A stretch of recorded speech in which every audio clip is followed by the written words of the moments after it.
Shamaa harka fuunee akkam jirtu nagaa waaqayyoo isiniif haa baay'atu isiniin jechaa egaa har'a chaanaala kanaarra chaanaala kiyyaa jaalalaa jedhamu dhufee jira. Warroonni kiyyaa jaalalaaf maatii hin taane kottaa maatii ta'a isiniin jedha. Akkuma beektan chaanaalli kiyya isa dura Siifan Tuubii kan jedhamu yaa ta'u malee asiin inni chaanaala kiyya lammaffaa immoo kiyyaa jaalalaa isiniin jedha.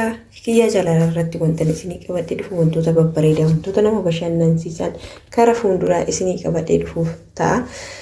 Maaliif chaanaala lammaffaa banti jechuun keessan hin oolu namoonni tokko wantan chaanaala lammaffaa banee akkuma beekamu chaanaalli tokko faasi jalaa guramuu danda'a rakkoon addaatiin yoo jedhama. Yeroo san hojii dhaaburra kanarraan hojjechuu wayyaa bareedaa wanti tokko abdata hin qabu wanta tokko jedheetiin qixxee dhaba jedheetiin tokko waan ta'eef kanaaf isiniin jedha ummata qashtii ummata jaalalaa isiniin jedha. Warroonni maatii Siifan Tuubii ta'an kottaa kiyyaa jaalalaatiif maatii ta'uu hin dagatina isiniin jedha. Laayik sheerii gochuu hin dagatina isiniin jedha. Ummata qashtii ummata jaalalaa isiniin jechuun barbaada.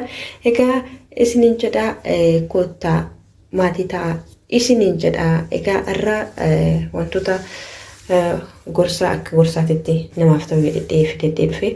Mee yeroo baay'ee shamarran keenya warroonni biyya Arabaa keessa jiraannu anumarraa kaasee jechaadha. Yeroo baay'ee ofii keenya osoo waan tokko hin godhatiin namaaf dursina. Osoo ofii keenya uffata bitatiin namaaf binna. Osoo ofii keenya bilbila gaarii tokko hin qabatiin namaaf bilbila gaarii tokko bituuf yaadna. Osoo waan tokko caammaa gaarii tokko uffata gaarii tokko hin uffatiin namaaf uffata gaarii tokko bituuf yaadna. Osoo ofii keenya mana hin ijaarratiin namaaf maatii keenyas haa ta'u isaaniif mana ijaaruu yaadna. Garuu wantoonni akkanaa kun dogoggora guddaadha. Maaliif yoo jettanii sababni isaatis dursa ofii keetii dhaabbattee yookaan immoo ofii keetii raftee nama jalaa sitti akkuma jedhe sanii Oromooni. Namni biyya Arabaa yookaan biyya alaa keessatti hojjeta shamarran keenya keessattuu ofii keenyanii baxxanii namaaf ifa kennitu shaamalaa jechaadha. Kanaaf maal gochuu qabnaa akkamitti jireenya keenya jijjiiruu qabnaa ammaan booda maal ta'uu qabna yoo jettanii dhugaa rabbi namni jechaadha. Namni amma feete kennii fi amma feete maal jedhi kanatti kenniteef san dhiisee ganaa kasii harkatti hafeedha. Fakkeenyaaf abbuma fe'aa ta'u keessattuu jechaadha. Keessattuu shamarran keenya waa'ee jaalalaatiin qabatamee yeroo hedduu jechaadha. Yeroo hedduu maqaa jaalalaatiin qarshiin bahu qarshii miti jechaadha. Jaalala jechuun dursa jaalalli kan of danda'edha. Fakkeenyaaf jaalala jechuun namni tokko jaalalan kee yoo si jaalate si haa jaalatu malee maallaqa kee yoo si jaalate faayidaa tokko hin qabu. Namni har'a maallaqa kee laalee si jaalate boru maallaqni ta'e qarshiin ta'e gizee dhumte guyyaa san dhiisee sirraa badaa jechaadha. Guyyaa san har'a waan ati maallaqa qabduuf si jaalata jechaadha. Boru maallaqni immoo hin dhumu. Garuu nama maallaqaaf sin barbaadu osoo hin ta'in nama jaalala dhugaaf sin barbaadu jaaladha. Fakkeenyaaf nama sobaa yookaan nama yeroo funuun jedhu akkamitti adda baasnaa yoo jettan karaa baay'eedhaan adda baasuu dandeenya. Inni tokkoffaa namni jaalala dhugaa si qabu akkaataa cannaqamtu akkaataa dhiphattu akkasumas immoo yoo dogoggora tokko yoo sirratti argee namni jaalala dhugaa sirraa si jaalatu dogoggora keessan deebisee irra sin dogoggorsu jechuudha. Maaliif jennaani sababni isaatis namni kun waan nama dhugaa ta'eef obseetiree darbuu hin danda'u waan ta'eef dhugaas asitti mee karaa fuulduraatiif si wajjin adeemuudhaaf karaa fuulduraatti waan yeroo dheeraadhaaf waan si wajjin jiraachuu barbaaduuf jireenya isaa guutuu si wajjin waan barbaaduuf wanti kun sirraa'ee akka deemu dogoggora keessa irraa si sirreechuu barbaada. Akkasumas immoo bakka ati rakkattetti rakkoo keessatti si waliin ta'ee gadda keetitti si waliin ta'ee gadda kee qooddachuu barbaada. Bakka gammachuu keetis bakka gadda keetis si bira ta'a jechaadha. Kanaan beekuu dandeecha. Akkasumas namni jaalala dhugaa siif qabu maallaqa sin jedhu qarshii sin jedhu. Qarshii sin jedhu namni kamiyyuu qarshii hin jibbu garuu osuma ta'u namni jaalala dhugaaf si gaafatu maallaqa kennituufis kennuu baattus isaaf homaa gatii tokko miti jedha. Innaa kana sin jedhu namni immoo yeroodhaaf yookaan namni sobeessi barbaadu tokko innuu hin beeksisa bar if fakkeessaa. Namni jaalala dhugaa si qabu fakkeessurraa sobarraa garuu immoo namni jaalala sobaa if fakkeessaa ni sobaa bakka waanuma hin qabne kana nan qaba jedhee sitti fakkeessa jechuudha. Sababni isaatis maaliif jaalalli isaa sun umurii waan hin qabne fakkeessuudhaaf jechuudha. Sobni immoo umurii hin qabu jechaadha. Kanaaf dhugaa dubbattee boota aduu sitti lixxee buluu wayyaa akka jedhe san Oromooni.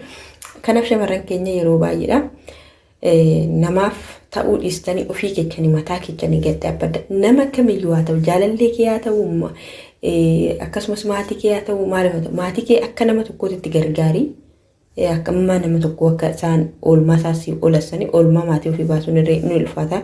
Garuu haga tokko gargaarii booddee gizee ofii keetii dhaabbattee deebitee maatii sanirree dhaabuu dandeecha waan ta'eef mee ijoollee baay'ee jechaadha. Gizee qarshii qaban, gizee maallaqa qaban, gizee biyya Arabaa keessa gizee maallaqa qaban obboleecha kiyya jedhu, obboleettii kiyya jedhu, maatii kiyya jedhu, jaalallee kiyya jedhu birrii harkaa qabaasan harkaa fatu.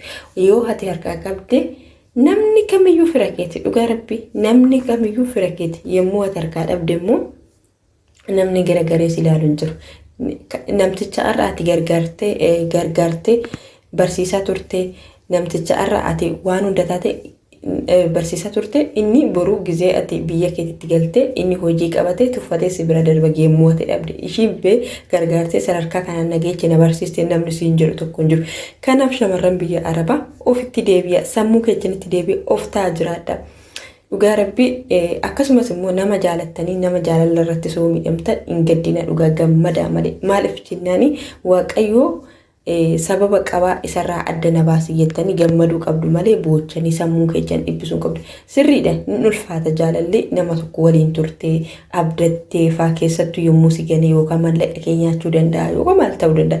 Garuu maallaqni ni argama sammuu kee argachuu hin dandeechu jechaadha. Dhugaa rabbii yoo maallaqa iskasnite isaa ilbaan jette abdii kutachuu dhiiste isa sanirratti deebitee kan gadditu yookaan immoo kan yeroo hunda sammuu kee caabbachitu osoo hin ta'in isa sanirraa barnoota fudhattee karaa fuulduraa keetitti ati cimtee akka hojjettuuf yaadii jechaadha. Inni tokkoffaan immoo jechaadha of ta'aa jiraadha. Dhugaa rabbii of ta'aa jiraadha. Waan si bashannansiisu waan sammuu kee si barbaadu godhi. Yommuu namni maallaan jedha ebilu maallaan jedhe jettee namaa jettee cinqamtee jireenya kee guutuu hin jiggi. Yeroo baay'ee jechaadha nama tokkos jaalattee waaf isaa ta'u nu namaaf jiran namni maallutaa maqaan keenya nu bada maqaa osoo hin ta'in ofii keetii fakkeenyaaf maqaa kee na bada jettee yoo wanti sun wanta ati gootu si cannaqu ta'e maal gatii tokko qaba. Kanaaf isiniin jedha shamarran keenya maallaqa keessan walitti qabadha dhugaa rabbii keessumattuu namoota isin jettanii bilbilaan bartaniituma haasofsiistan sirri isiniin dhufu dhugaa rabbii amma yeroo baay'ee bakka shamarran namni kamiyyuu namni attaalamni hin jiru yaa'u dubartii jedhii akkuma harmi ishee gadi rarra'u qalbiin ishee gadi rarraatiidha sirriidha namni kamiyyuu yaani ni shawwadamaa namni dogoggora sirree hin jiru garuu yaa ta'u malee dogoggora keetirraa kara fuulduraatti yaaddee dogoggora keessan irraa hubatte inni tokko biraa immoo jechaadha shamarreen takka rakkoon tokko yookaan inni tokko narra hin geenye maalla dhibee osoo hin ta'in osoo hana ta'e yoo jedhi yaati amma sirra ga'ee mataa kee sirra ga'urra osoo hin ta'in oduu sirra hin geenye irraa barumsa fudhadhuutiin atirree of oolchi jechaadha. Kanaaf wantoonni baay'een rakkoowwan baay'een shamarreen maallaqa nyaatamtee akkasumas rakkoon akkanaa irra ga'ee jaalalleen ishii ganee abbaan ishii ganee maatiiwwan ishii ganee yoo jedhanis baanii dubbatan inni sun ishii sun darbee jira bar isin warra hafeef nutii kanaaf barumsa akka ta'u nus immoo dirqama jecha san tuffachuu osoo hin ta'in barumsa irraa fudhanne jireenya keenya kara fuulduraatti namni tokko yoo si dhiisee deeme atti gammadi maaliif ta'a jennaan of ta'ii jiraadhu maallaqa kee baankirra godhadhu hojiirra oolchi guyyaa asii galte waan barbaadde hojjetta saniin booda of taatee yoo jiraatte nama akka keetitti si jiraachisuu danda'u kabajaan maatii keetirraa dhufee si gaafatu kabajaan itti heerume garuu akkanumaan bilbilaan baarte janaajjante inni wanta hin taanedha dhugaa rabbii. Kanaaf isiniin jedha jabaadha shamarran keenya yeroo baay'ee wanti kamiyyuu yeroo qabanii darbaa maallaqa keessan akkanatti agabuu ooltanii dhiiga tuftanii fiddanii harkaa ciccettanii miila dhaabbachuu dadhabdanii xiqqaa sinifate guddaa sinifate osoo ganama rafuu barbaaddanii irriiberraa of yaadda'aa kaatanii galgalammoo osoo rafuu barbaaddanii ajajaasii ajajanii hirriiba dhabdee xiqqaan isaanii siifate guddaan isaanii siifate daa'imtatti sii gadii sii ajajja waan meeqa taate fidda maallaqa waan meeqa taate fiddu akkam namaafis kennuun haraamu yoo kennite jechaadha yoo kennite dursa of amansiisi yoo fakkeenyaaf maallaqa kana yoo kenneef jaalalleen kiyyanan dhiisu osoo hin ta'in bakka yaani jiraamti akka obbulummaatti gargaarsa obbulummaa kenni wanta kennite sirrii maafa kennite duubatti deebite sammuu kee fincaambisi osoo hin kenni maallaqicha harkatti qabadhu erga kennite immoo dhiisi irraafadhu kan keetii muti jecha wanta kan kentaane tokko gatii tokko hin qabu kan keetii muti irraafadhu bira darbi inna kana isinin jira jecha baadadha oftaa jiraadha oftaa ta'e yoo jiraatte bakka yaaddini geecha akkasumas immoo abdii hin kutinaadha shamarran keenya isinin jedha qaqqaliiwwan koo akkasumas immoo channel kana guddisuuf subscribe like share gochuu hin dagatinadha kennaa jaalalaa jedha jaalalli kennaadha kanaaf jaalalli kennaadha kennaan immoo hireedha kanaaf jaalalli kennaadha namni tokko maallaqa qabaatteef sin jaalatu ati dhabdeefis sin jibbu kanaaf jaalalli kennaa waan ta'eef maallaqa warroonni maallaqaan jaalala bituu barbaadan dogoggora kun jecha jaalalli jaalalaan bituuf yaada malee maallaqaaf jaalalaan hin bitina maaliif jennan maallaqni guyyaa dhume dhiirri sun achumatti sigatee deemu akkasumas dubartii sootaatti achumatti sigatee deemti guyyaa maallaqa sirraa kaase ስደተኛዋ ነኝ ደልቶሻል ይሉኛል ፎቶዬን እያዩ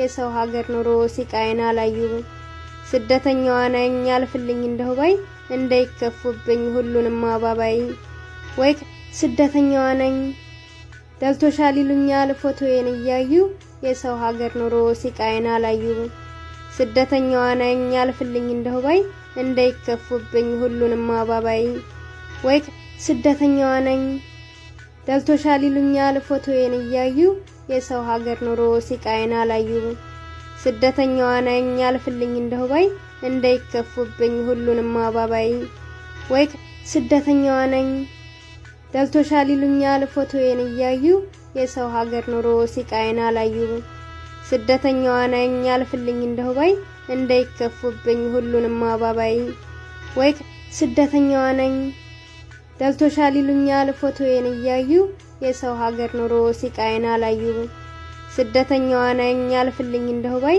እንዳይከፉብኝ ሁሉንም አባባይ ወይ ስደተኛዋ ነኝ ደልቶሻል ይሉኛል ፎቶዬን እያዩ የሰው ሀገር ኑሮ ሲቃይና ላዩ ስደተኛዋ ነኝ ያልፍልኝ እንደው ባይ እንዳይከፉብኝ ሁሉንም አባባይ ወይ